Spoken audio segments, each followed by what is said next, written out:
মাধবপুরের কৃতি সন্তান হাজী সুলাইমান মানবিকতার এক উজ্জ্বল দৃষ্টান্ত। মাধবপুরের কৃতি সন্তান হাজী সুলাইমান একজন মানবিক ও সমাজসেবী মানুষ। মানুষের কল্যাণে কাজ করার পাশাপাশি তিনি সবসময় অসহায়, হতদরিদ্র, সুবিধাবঞ্চিত মানুষের পাশে দাঁড়ানোর চেষ্টা করে যাচ্ছেন। যুব সমাজকে খেলাধুলার প্রতি আগ্রহ ও উৎসাহিত করতে তিনি মাধবপুর স্পোর্টিং ক্লাব প্রতিষ্ঠিত করেন।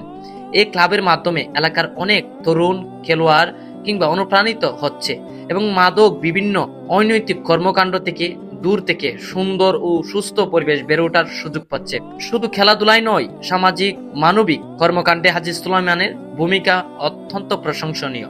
অসহায় মানুষের চিকিৎসা সহায়তা, দরিদ্র মানুষের সহযোগিতা, মসজিদ মাদ্রাসার দান অনুদান এবং বিভিন্ন সামাজিক গঠনমূলক কাজে তিনি সাধ্য অনুযায়ী পাশে থাকার চেষ্টা করেন। তার মূল লক্ষ্য মানুষের পাশে দাঁড়ানো এবং মাধবপুরের উন্নয়ন ও কল্যাণে কাজ করা।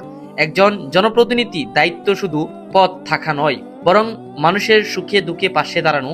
এই বিশ্বাসকে সামনে রেখে তিনি দীর্ঘদিন ধরে সামাজিক ও মানবিক কর্মকাণ্ডে যুক্ত আছেন। মাধবপুর পৌরসভার মেয়র পদপ্রার্থী হাজী সুলাইমান একজন মানবিক মানুষ, একজন ক্রীড়াপ্রেমী এবং মাধবপুরের মানুষের পাশে থাকা একজন সমাজসেবী। মানুষের কল্যাণে কাজ হোক, মাধবপুরের উন্নয়ন হোক, এই প্রত্যাশা তিনি রাখছেন। ধন্যবাদ।